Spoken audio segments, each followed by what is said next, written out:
Covering music-related content of all genres. If it filters through Eastern Texas, it's fair game. Y'all bring it. From Texarkana down to the coast and Dallas down to Houston and everything in between. We are ETX ROCKS! Hit the brakes! Cut! Hey guys, and welcome to a brand new episode of the ETX ROCKS Show with yours truly, Boston Chris. Guys, we are super excited about our guest this week. He's one of the most well-known Americana folk singers here in the East Texas region. I became a fan of his earlier this year when we found out he was a top 5 finalist for East Texas Americana Band of the Year for the East Texas Music Awards. But it just goes deeper than that. This guy has been a 9-time Song of the Month honoree with the Houston Songwriters Association, as well as a Songwriter of the Year runner-up and Song of the Year runner-up. So phenomenal, I got that word right, songwriter as well. He's played all over the place, from the Kerrville Folk Festival, the New Folk Regional performer, Johnson City Folk Festival featured performer.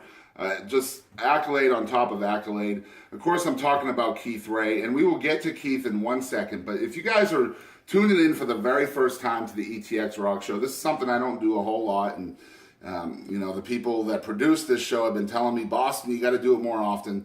I got to let you know where you can find the ETX ROCKS Show. Make sure you're following us on Facebook at facebook.com/ETX ROCKS. Twitter and Instagram's real easy. It's just at ETX ROCKS. And we also have a YouTube channel, which you'll probably be watching this on that, which is just the ETX ROCKS Show on YouTube. If you're listening to this in audio, thank you very much for coming to etxrocks.podbean.com. So let me introduce you guys to a top 5 finalist for the 2016 East Texas Music Awards for Americana Artist of the Year, Mr. Keith Ray. And Keith is going to do us an original song.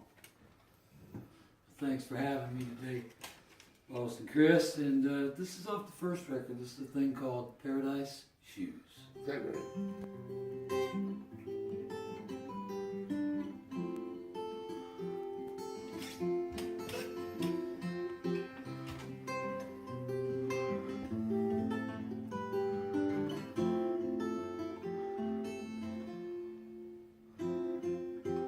Zoe, you know exactly what it is that I'm thinking. We could find heaven, the day's end just over the hill. You're a bright enough girl to embrace my line of logic, but your heart's in a place where I don't think that it ever will. When you live in a world where the impossible is a headline from yesterday's news, your dreams could be near, so slip on your paradise shoes. Paradise shoes.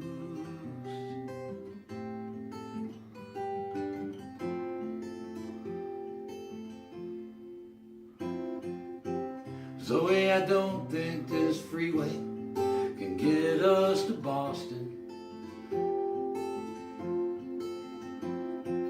Right around Birmingham, we hit a big bump in the road. I know you had your heart set on tasting some chowder, but all things considered, a cheeseburger seems more apropos. When you live in a world where the impossible is a headline from yesterday's news, dreams could be near, so slip on your paradise shoes. Paradise shoes.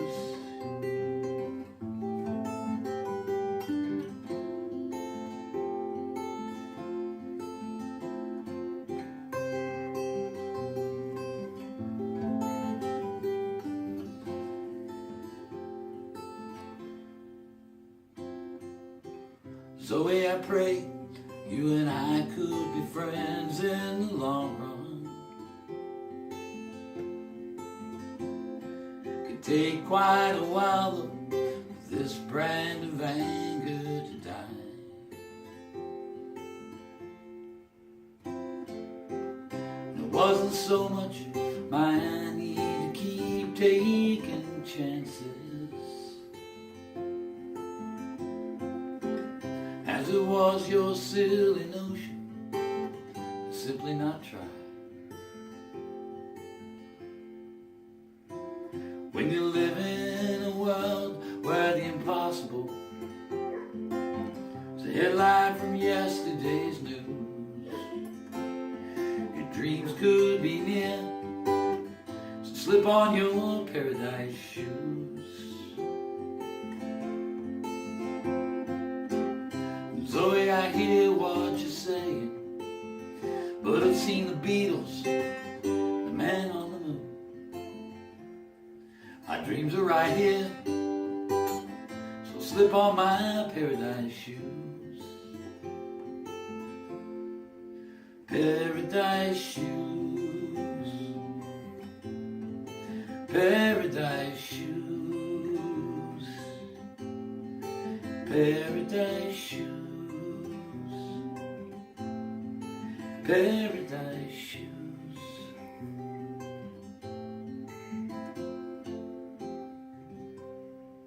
All right, unbelievable. Guys, we'll be right back with more from Keith Ray right after these messages. Hello, everybody. This is Rio Wallace, and I am inviting you all to come out to the store Everything That Blings whenever you get the chance, which should be very, very soon if you have not already stopped by. So yes, the discounts are still here.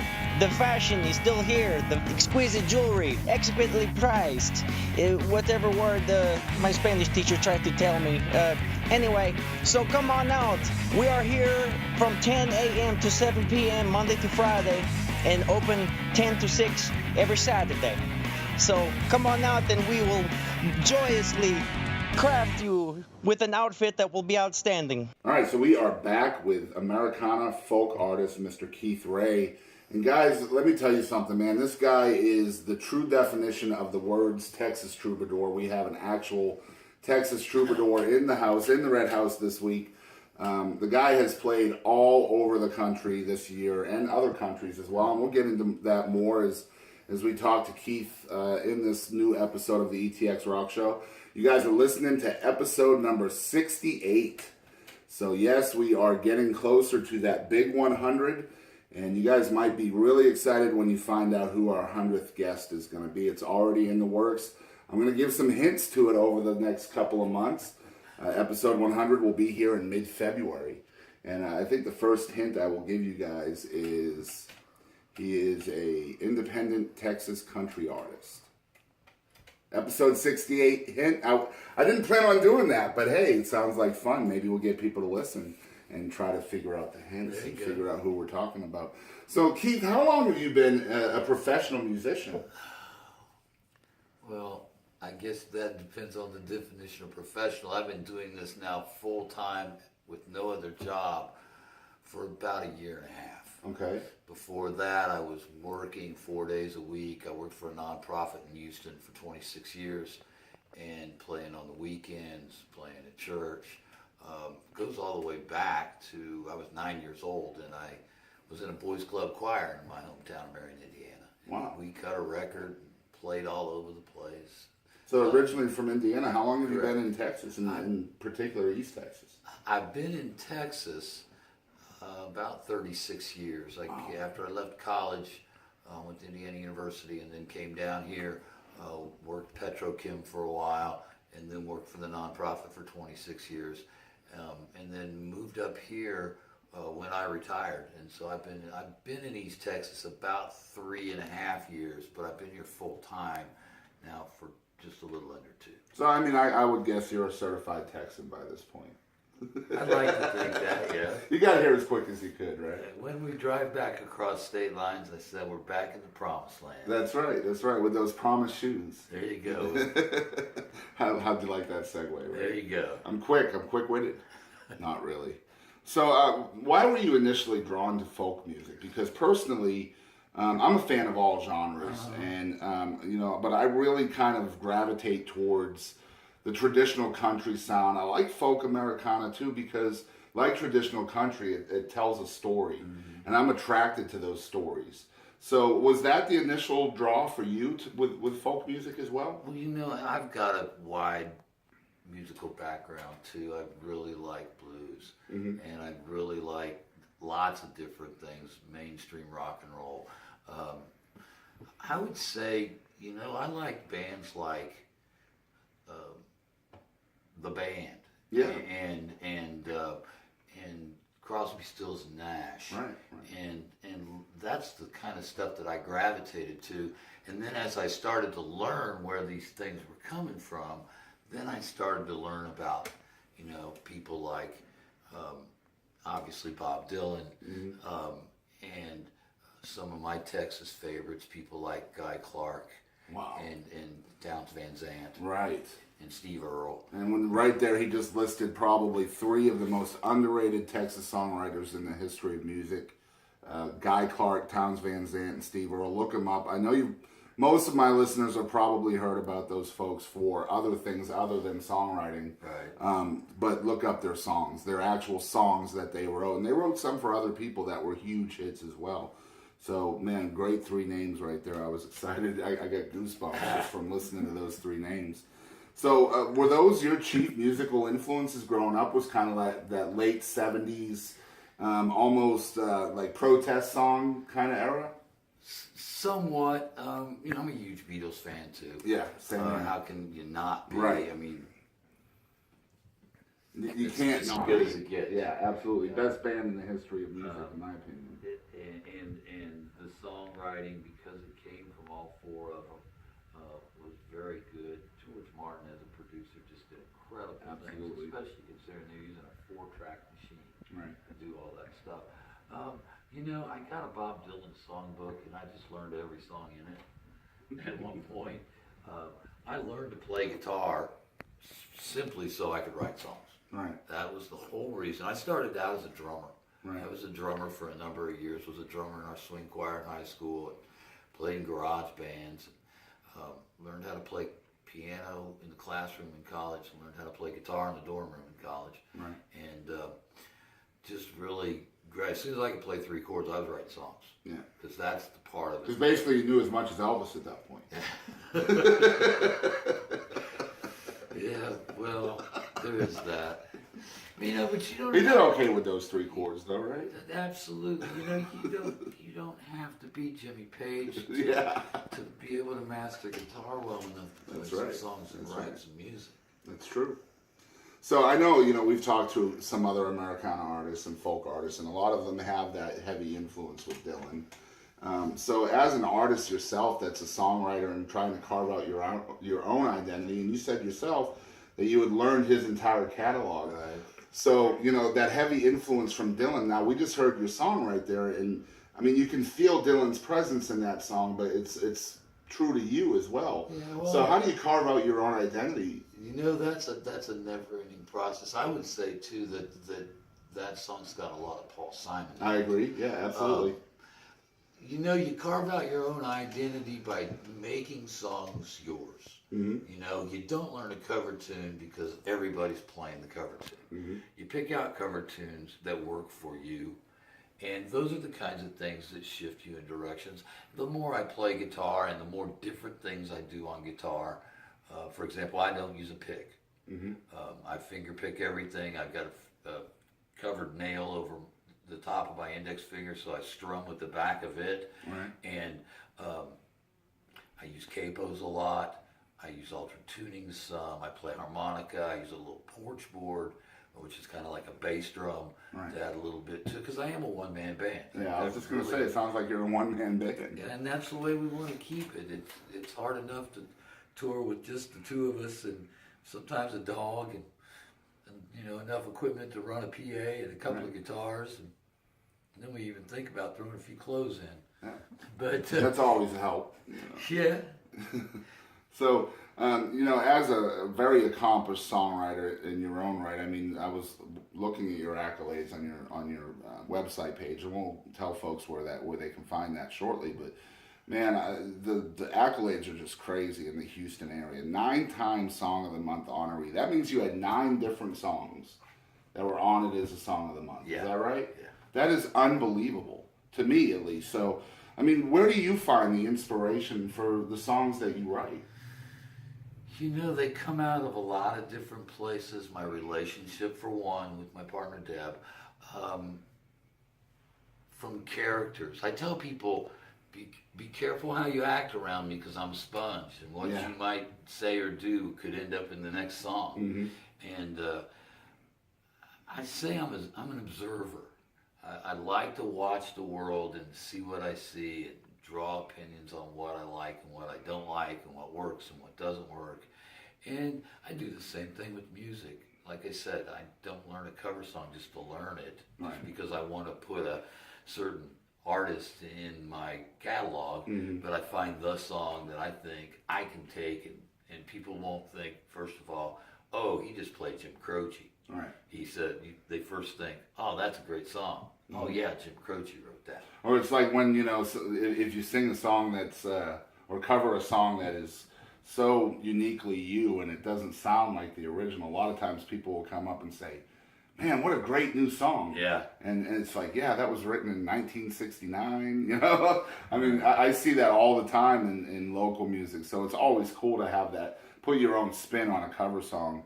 I can imagine what it's like living with a songwriter, so kudos to you.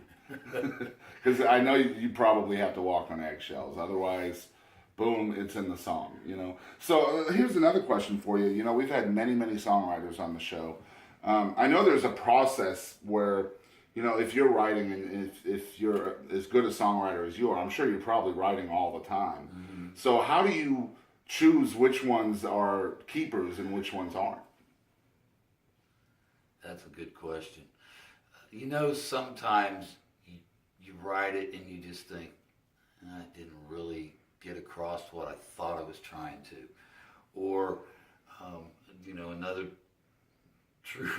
the truest probably sense is when you play it out live and nobody notices, then maybe you don't have a keeper. Right. Sometimes songs are written, though, for just the whole purpose of me writing it, to getting out what I need to get out. Right. And if it doesn't go any further than the back bedroom, then so be it. I got what I needed to out of it. Right. So is there a lot of trial by error where you're actually throwing these songs into a live show to see the reactions? I try to, on a regular basis, I try to do a couple of things. I bring in new songs, and I also resurrect songs that I wrote a long time ago that fell off the set list for whatever reason. And so I'm constantly saying, okay, this week I'm going to play this one again that I haven't played in 6 months. Right. And that's a lot of material. I mean, you've been at this for what, over 40 years? Yeah. And so, I like to keep about 50 or 60 songs sharp. Right. And I don't use a set list. Right. I just play the next one that I think I want to play. Sometimes you're pulling the feel from the crowd. Absolutely. Yeah. If I feel like cover songs are working, I'll play more cover songs than originals. If I feel like blues songs are working better than country songs, I'll play more blues songs. And sometimes, real candidly, it's just whatever song I feel like playing next. Right. And then one thing I've never used on this show is an analogy with actually going fishing. Like if you're a performer and you're working a crowd, it's almost like you're going fishing. You need to know which lure to use, which bait is working, which bait is not working. And as a musician, especially a professional musician, you have to adjust and learn on the fly what's working and what's not, and adjust quickly. Because if you don't, you lose a crowd. If you lose the crowd, you lose the venue. And then you're out of a venue. So like Keith just said, make sure you have 50, 60, 70 songs that you feel comfortable with, that are strong and they're tight. That way you have a good tackle box to fish with. That's something I would like to put out there. And that's what you reminded me of. It's almost like going fishing. You have to work that crowd. And I think that's a big disconnect with a lot of today's musicians, especially live musicians. they'll go up there with a set list. They'll play the set list the same way every show, regardless of where they're playing and who they're playing with. And you can't connect with a crowd that way. Sometimes that just doesn't work. Yeah, right.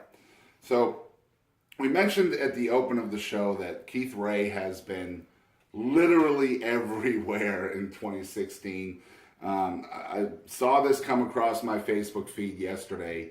Keith Ray has played in 27 states and Canada in 2016 alone.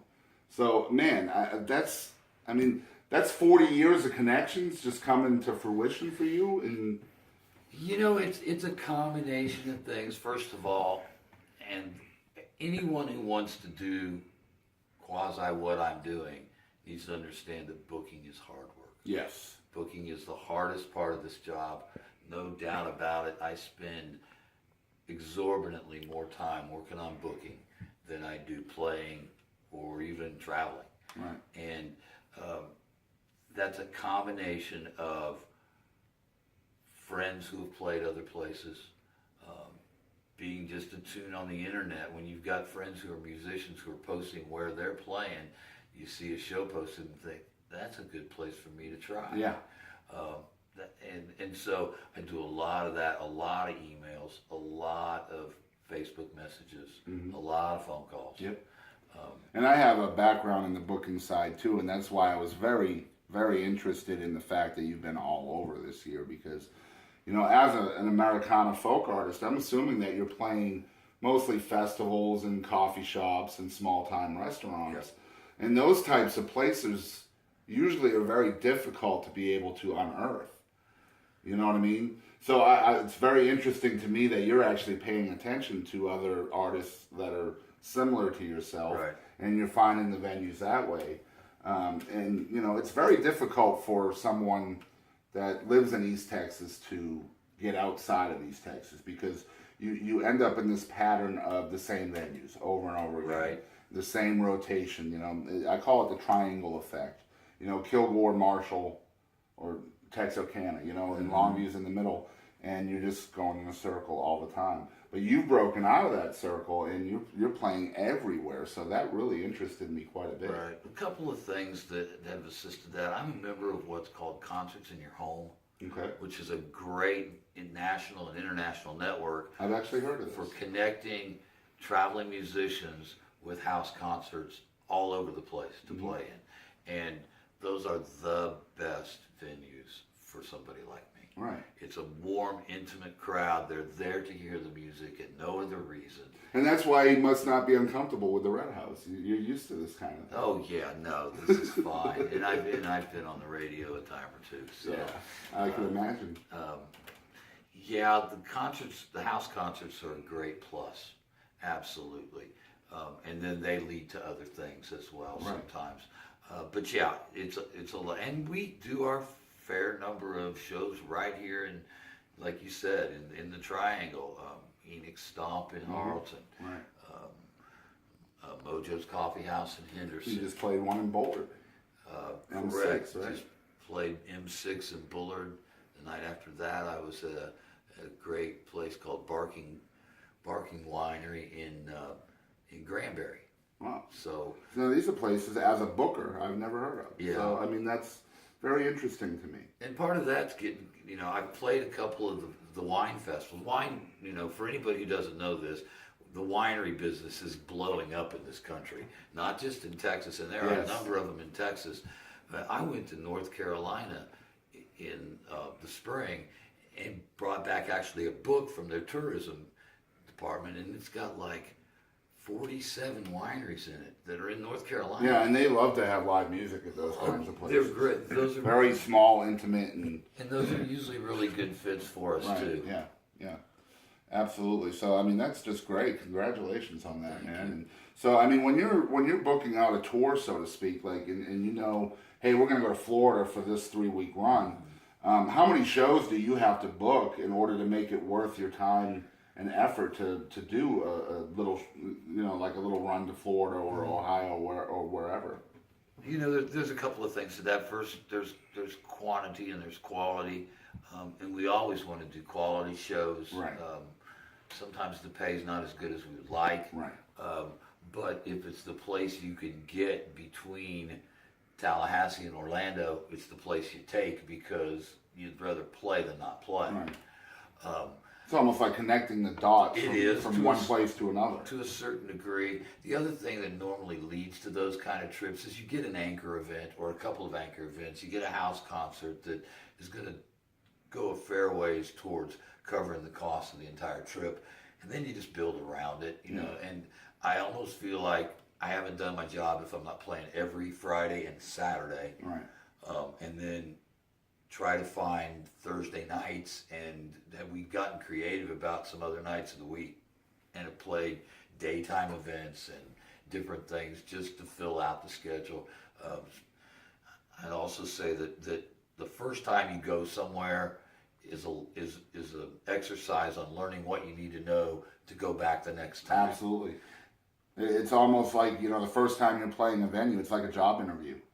It's like they're taking a chance on you, especially if they're out of state. They don't know who Keith Ray is. Right. So they're taking a chance on you to bring you in. And, that first show is your opportunity to say, hey, man, thank you for allowing this opportunity, and I'm going to blow this out the water for you. Right.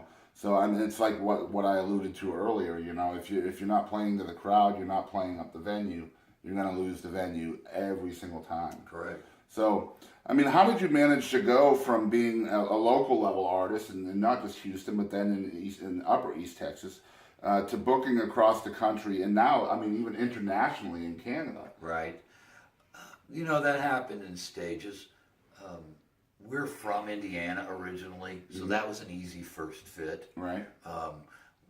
We've got a bar in our hometown that loves to have me there. We played at our high school class reunion this summer.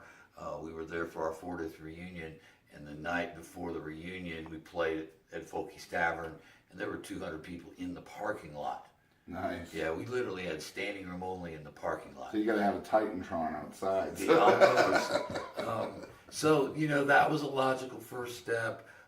Going to New Mexico was a logical step. I have a friend who goes there every February. He lives in Milwaukee, so he spends February in Las Cruces, New Mexico. So the first time I went really just to hang out with my friend, and played a couple of shows while I was there, met some local musicians while I was there, and now I've done 2 more full trips there, and I've got people in casinos that like me, and 2 or 3 places in Las Cruces that are regulars, and you just build it a little bit at a time, and then when you start to get these hooks, places that you can know around the country that you can say, okay, I haven't been here for 6 months, I know I can get in there again. Right. And then you start looking at what's between here and there, and what nights of the week is it, and coming up with a game plan. Sometimes it doesn't always work out the way you'd like it to, and you book a show, and then somebody, 5 hours away books a show that you really want, and so you have to backtrack to do that. Right. We try not to travel more than about 4 or 5 hours in a day if I'm playing that night. And we like to drive during the day because, for one thing, this is a beautiful country we live in. Yes, sir. And if you drive at night, you don't get to see any of it. That's true. So, and one thing that I think might work to your advantage as well, I imagine that everywhere that you play probably has their own local music scene as well. And they, the venues you play probably bring in a lot of their own, homebred local artists.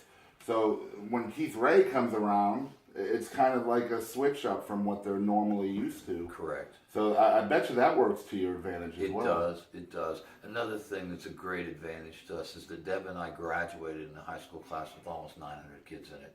And we've literally got friends all over the country. Yeah. You just about can't go to any state in the union and us not know somebody. Right. Which is always cool for a couple of reasons. First, we get to hang out with old friends. And second of all, we've got a hook in the community to say, yeah, we can probably get some people to come out to the venue. Yeah, and you got somebody spearheading that. Correct. That come on out to the venue Right. effort, Invite their friends. Exactly. Their friends invite their friends. And that's how you make this grow. It's all about networking. It is, because I don't have a promotion company behind me. They don't put my face on billboards.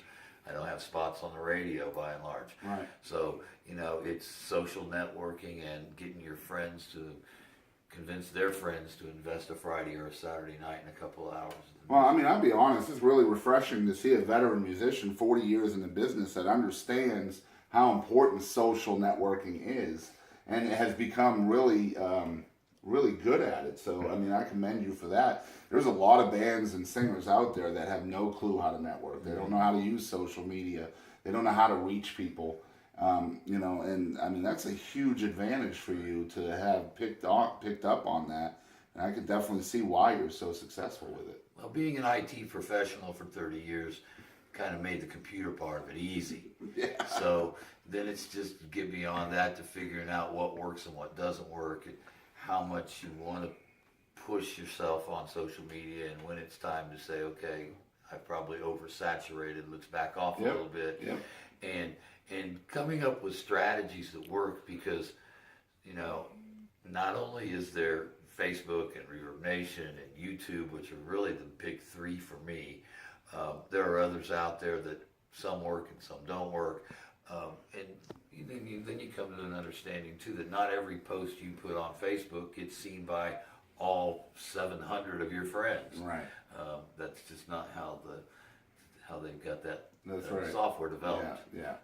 And it's cool too that, you know, all of these different social medias have their own little niches and nuances and drawbacks and you know, like Facebook, you know, for ETX Rocks, for example, we're doing really, really well on Facebook.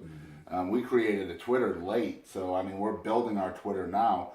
And, you know, there's things on Twitter you can do that you can't do on Facebook and vice versa. So each one independent of each other is just as important as the other. And you mentioned YouTube as well. You know, we're just starting to build our own YouTube. Right. And, you know, building all of this stuff from the ground up is a lot of work and a lot of, you know, putting stuff out there and then knowing when to draw back, knowing what time of day to do things. Correct. And, you know, but something else that's really important to you is remaining an independent artist. So tell us some of the advantages that you think there are in staying independent. Every decision that we make about what we're going to do, how we're going to do it, when we're going to do it, is made by us. Nobody else makes any of those decisions for us. There are obviously upsides of being on a label. Not as many as I would consider it to be downsides, and nothing is guaranteed in this life, and getting signed to a label is pretty much the sure way to find that out fast. Because if you don't provide what they want you to do, if you don't record the things they want you to record, if you don't market the way they want you to market, then they're not going to keep you very long. Right. So being able, you know, it's like I described, it's why I'm a solo artist. I don't have to rehearse with other band members. I don't have to worry about who shows up for a gig and what condition they're in when they get there, or whether they've had a fight with their old lady on the way and they're in a bad mood. I don't have to worry about any of that stuff. I don't have to argue about what songs are on the set list. I play the song that I want to play that night. So, you know, being able to have that kind of autonomy is really important to me, and it's important to our lifestyle. Right. It simplifies things in a way too. You know, I mean, you only have yourself to blame. You know, so it's really simple in that fashion. But at the other end of the coin is, you know, you're doing all the work. True. You know, and I mean, obviously you're doing a lot of work. And, you know, a good friend of mine passed away earlier this year, Uncle Dallas. He used to say playing the music is the easiest part. Oh, no doubt about it. Yeah. You know, and the booking and all the bar politics, venue politics, and all of that it can just take away from the music. So, I mean, it's pretty cool that you've got this whole Keith Ray train on your shoulders and making it a successful venture. I've been following you since probably about May of this year. I love what you're doing. I love your style and just the way you make all of your songs almost kind of grassroots, you know. I've always loved that. So, man, I understand that you actually write more than songs. You're also a novelist. So, I mean, where do you find all of this time, Keith? You know, I always told people that I went to journalism school so I could write 3-minute songs. and one day I just decided I'm going to write the great American novel. I'm just going to do it. And I had a dream, And I woke up from that dream and I wrote 17 pages.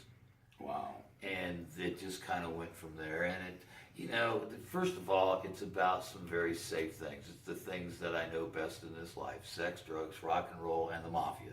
So those 4 things pretty much are what the whole book's built around. Well, that is definitely the great American dream right there. And I can tell you also that writing the first draft of a 325-page novel is considerably easier than rewriting it after an editor has taken a machete to it. Oh, I can imagine. And that's the process we're in right now. The first draft is available for anybody to read. It's on the website, and anybody can read it there. I'm kind of bogged down on the rewrite, and it's a good reason why.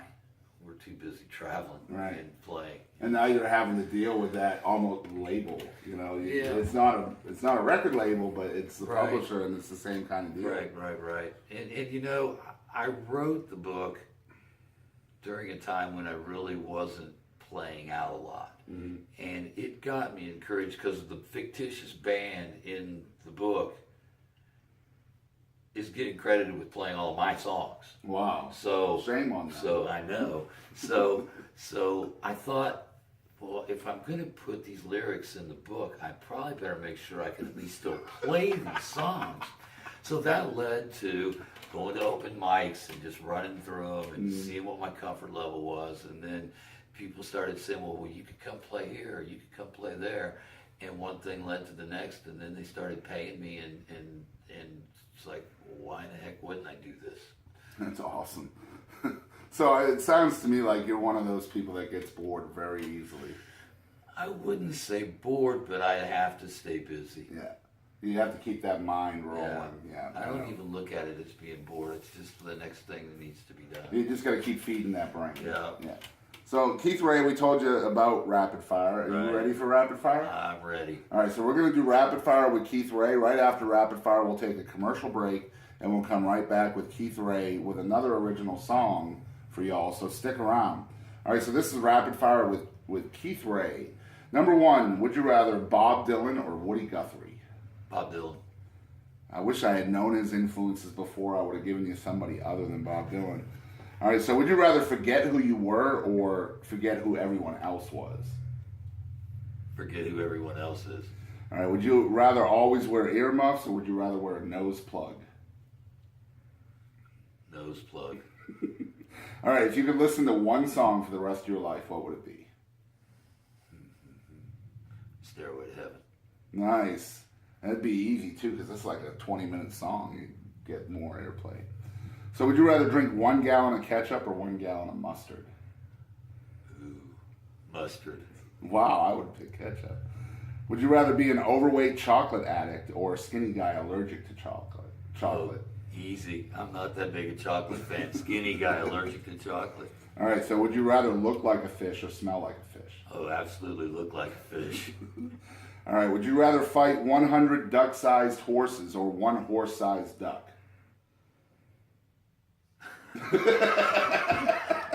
I'd say 1 horse-sized duck. You could run then, right? At least you don't have to figure out where the other 99 are at. That is true. That's what I'm saying. You don't have to watch your back. So would you rather be born with an elephant trunk or a giraffe neck? Giraffe neck.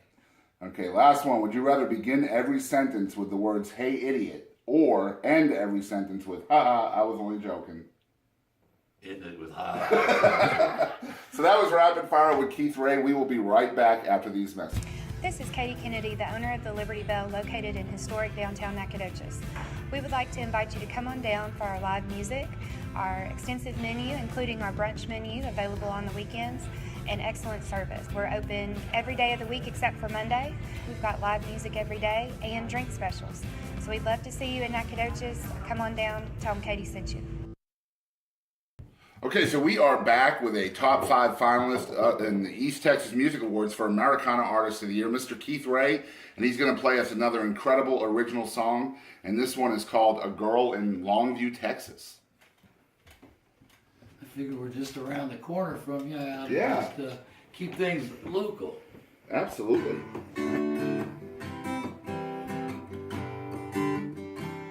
There's There's a girl in Longview, Texas, eyes bright as blue bonnets and blue, so she can see down into my soul, soothes me like a summer moon. Now there's one thing I can count on, aside from death and taxes. Yeah, I've got a lifeline, a girl in Longview, Texas. She's working at Denny's out off Interstate 20, just crossed the Louisiana line. I pulled in for coffee on my way to Waxahachie. Knew this would take a little time, waiting on an explanation. I ordered toast and bacon. She told me she got off at 9. We talked until dawn, then I followed her home to the safest place that I'll ever find. To a girl in Longview, Texas, eyes bright as blue bonnets and blue, so she can see down into my soul, soothes me like a summer moon. Now there's one thing I can count on, aside from death and taxes. Yeah, I've got a lifeline.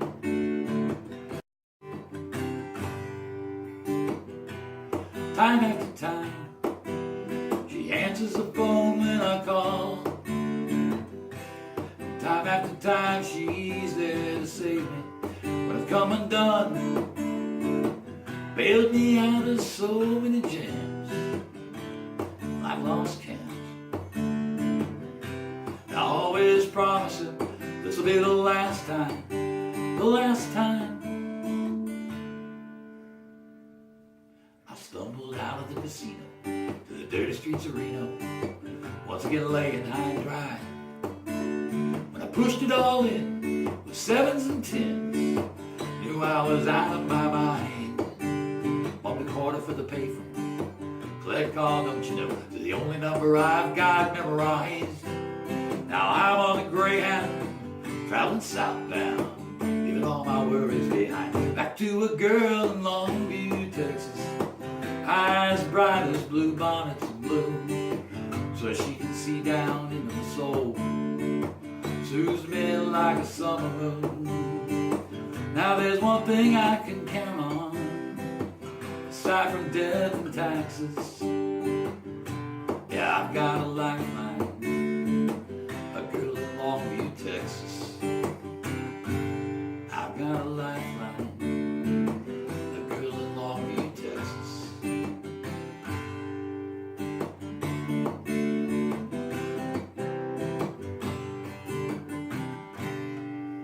So, man, that was A Girl in Longview, Texas with Keith Ray. A song that we actually had the honor of playing on KYKX for Keith earlier this year as part of our award show, which got really, really good reception from KYKX's audience. So where can folks find you on social media and website and stuff like that? Sure. I guess the first thing is it's pronounced Ray, but it's spelled R-E-A. Right. So www.keithray.com. I'm on Facebook. I've got a band page and a personal page. I'm on Reverb Nation. I'm on YouTube. There are other places on the web you can find my music as well. I've got CDs that are available on iTunes and on Amazon and all the usual places that you can buy product. And those are digital copies. You can do it either way. And can folks get physical copies from you from KeithRay.com? They absolutely can. You can buy physical copies as well as other merch right off the website. Very cool. And I know you just had a Black Friday sale that, right. Unfortunately, I had no money during that. Yeah, well, that's just... Too bad for me. That's I know. part of the Christmas deal. I understand that. So, you guys, this has been man, I just want to thank you again for coming out to Hallsville and talking with us. It's been a real honor. I'm a huge fan of Keith Ray's, and I hope you guys out there are now too, because this guy is phenomenal. I got that word right once again, twice in one episode. I'll have to tell you the backstory about that after. But this has been another great episode of the ETX ROCKS Show with Boston Chris. Guys out there, remember to keep on supporting local music and ETX rocks. Covering music-related content of all genres. If it filters through Eastern Texas, it's fair game. Y'all bring it. From Texarkana down to the coast and Dallas down to Houston and everything in between, we are ETX Rocks!